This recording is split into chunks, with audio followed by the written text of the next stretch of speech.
कहानी में जानेंगे रानी ताराबाई के बारे में, जो छत्रपति शिवाजी महाराज द्वारा स्थापित साम्राज्य को जीतने का सपना देखने वाले औरंगजेब ने 27 साल दक्षिण में गुजारे। उसमें से आखिरी 7 साल छत्रपति शिवाजी महाराज की पुत्रवधू रणरागिनी महारानी ताराबाई भोसले ने उसकी नाक में दम कर दिया। मुगल बादशाह का मुगलता तोड़ने वाली ताराबाई साहेबाद की भी धनी थी और तलवार की भी धनी थी। मराठा साम्राज्य को पूर्णतः पदक्रांत करने का मुगलता औरंगजेब ने जिंदगी भर पाले रखा। छत्रपति शिवाजी महाराज का महानिर्वाण 3 अप्रैल 1680 को हुआ और वर्ष 1681 में औरंगजेब ने उनके साम्राज्य पर धावा बोल दिया। उस समय यहाँ राज कर रहे छत्रपति शिवाजी के पुत्र छत्रपति संभाजी महाराज ने औरंगजेब से लगातार 8 वर्ष घनघोर संग्राम किया। औरंगजेब ने संभाजी महाराज को घात लगाकर अचानक कैद कर लिया और पुणे जिले में भीमा नदी के किनारे बड़ी निर्दयता से उनकी हत्या कर दी। उसके बाद संभाजी के भाई एवं छत्रपति शिवाजी महाराज के दूसरे पुत्र छत्रपति राजा राम ने औरंगजेब के साथ वही संग्राम अगले 11 वर्ष तक जारी रखा। उन्हीं की अर्धांगिनी थी ताराबाई भोसले। वर्ष 1700 में छत्रपति राजा राम का निर्वाण हुआ। तब औरंगजेब बहुत प्रसन्न हुआ, क्योंकि मराठाओं के 3 छत्रपति के काल में समा चुके थे और अब उसके मंतव्य सह्याद्री और दक्खन जीतना महज कुछ दिनों की ही बात थी। किंतु छत्रपति शिवाजी महाराज की वीरांगना पुत्रवधू महारानी ताराबाई ने औरंगजेब के सामने से चकनाचूर कर दिया। विरासत में मिली वीरता महारानी ताराबाई महज 25 वर्ष की आयु में घोड़े पर सवार होकर रणभूमि में औरंगजेब की फौज से मुकाबला करती थी। अपना सिंदूर गंवाने के बावजूद हिंदवी स्वराज्य के भाल का सिंदूर कायम रखने के लिए उस वीरांगना ने औरंगजेब सरीखे लाखों की फौज रखने वाले दुश्मन को नाको चने चबवा दिए। वर्ष 1675 में सतारा जिले के तलवडी गांव में जन्मी ताराबाई हिंदवी साम्राज्य के सरसेनापति हंबीरराव मोहिते की कन्या थी। संभाजी महाराज के आदेश अनुसार वाई के नजदीक हुई लड़ाई में हंबीरराव वीरगति को प्राप्त हुए थे। ऐसी वीर पिता की छत्र छाया में ही ताराबाई ने घुड़सवारी, तलवारबाजी एवं विविध युद्ध कलाओं का प्रशिक्षण लिया था। जब औरंगजेब ने संभाजी महाराज की हत्या की, उसके बाद मराठा राजधानी रायगढ़ को जीतने के लिए मुगलिया फौज ने रायगढ़ किले की घेराबंदी कर दी।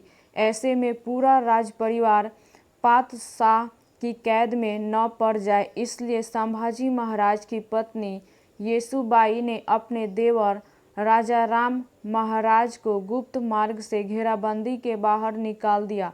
वहां से लगभग 600 मील दूर आज के तमिलनाडु स्थित जिजी में राजा राम महाराज ने अपना स्वतंत्र राज्य स्थापित किया, अष्टप्रधान मंडल की नियुक्ति की और जिजी के अजय दुर्ग के सहारे राजपाट चलाया। स्वराज के नाम क्या? जीवन। छत्रपति राजा राम महाराज एवं उनकी पत्नी महारानी ताराबाई के कार्यकाल में संताजी एवं धानाजी जैसे मराठा वीरों ने औरंगजेब के सेना को त्राहिमाम कहने पर मजबूर कर दिया। मुगलिया सेना के घोड़े जब नदी का पानी पीने से मुकर जाते तो उनके अमलदार घोड़े से पूछते कि क्या उन्हें पानी में संताजी धनाजी दिखाई दे रहे हैं। संताजी और औरंगजेब की छावनी पर छापा मारकर शाही डेरे के स्वर्ण कलश भी लूट लाए थे। अपने पति के कार्यकाल में ही सेना खड़ी करना, तोप दल एवं घुड़सवार दल का गठन करने जैसे सामरिक विषयों में भी ताराबाई सक्रिय थी। राजा राम महाराज के निधन के बाद जब संभाजी महाराज की पत्नी येसुबाई और उनके पुत्र शाहू राज्य औरंगजेब की कैद में थे, उस समय स्वराज्य एवं धर्म का परचम लहराए रखने के लिए ताराबाई ने वर्ष 1701 में अपने पुत्र शिवाजी द्वितीय का राज्य अभिषेक करवाया। अपने देश, धर्म और भूमि के लिए ताराबाई ने कई लड़ाइयाँ लड़ी। सतत युद्धरत रहना उनकी सामरिक नीति की महानता का परिचयक और औरंगजेब का आधिकारिक इतिहासकार खासी खान लिखता है कि ताराबाई की रणनीति और उनके आघात का जोर उनके पति से कहीं अधिक था। उन्होंने मुगलों को बहुत नुकसान पहुंचाया। ताराबाई की सेना ने वर्ष 1704 में आदिल शाह की राजधानी बीजापुर का संपन्न शहर लूट लिया। छत्रपति शिवाजी महाराज तथा संभाजी महाराज के काल में ही मराठा सेनाएं जो न कर पाई वह पराक्रम ताराबाई की सेना ने किया था।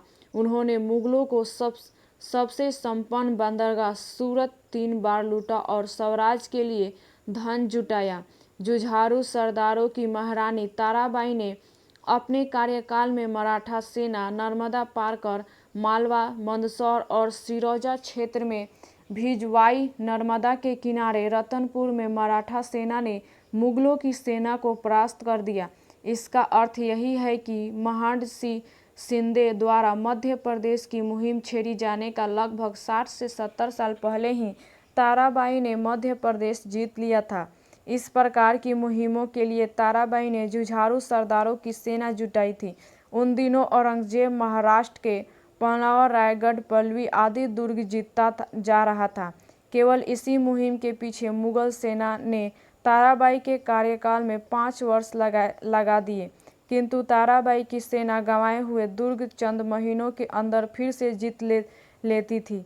इसी चक्कर में औरंगजेब के दक्षिण में आकर मराठाओं के साथ लड़ते लड़ते 20 साल बीत गए थे। महाराष्ट्र के गिरी कंदराओं वाले इलाके से मुगलों सेना तंग आ चुकी थी। कई बार औरंगजेब की यह सेना बरसात से आई बाढ़ में बह गई। स्वयं उसकी छावनी भी 2-3 बार बाढ़ की चपेट में आ गई, लेकिन औरंगजेब का पागलपन खत्म नहीं हुआ। आ गई बेला प्रलय की मराठा सेना खत्म हो जाए, उनका राज्य खत्म हो जाए, संस्कृति स्थल भ्रष्ट हो जाए और मानसिक दृष्टि से आम मराठा व्यवस्थित हताश हो जाए। इसके लिए औरंगजेब ने जमीन आसमान एक कर दिया।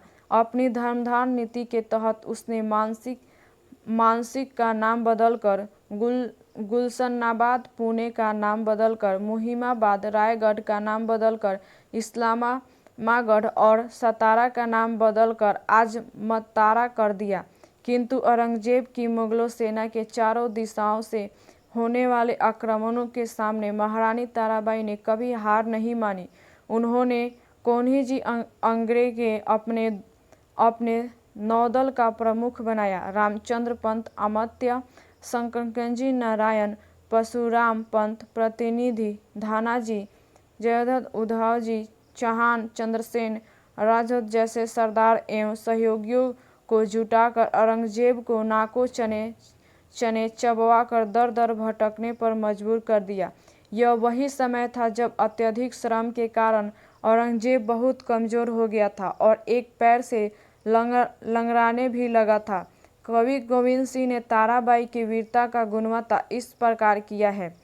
देखकर बुरी हालत पातशाह की, खिलकारी हंस रही इंद्र सभा की, आ गई बेला प्रलय की, भागो भागो मुगलों खुद को संभालो, ढक गई दिल्ली राजधानी, उतर गया बादशाह का पानी, आई ताराबाई राजनी, जैसे रक्त की प्यासी चन्नी भवानी। 8 दशकों की साक्षी औरंगजेब की मृत्यु के बाद वर्ष 1707 में साहू राजे कैद से रिहा कर दिए गए।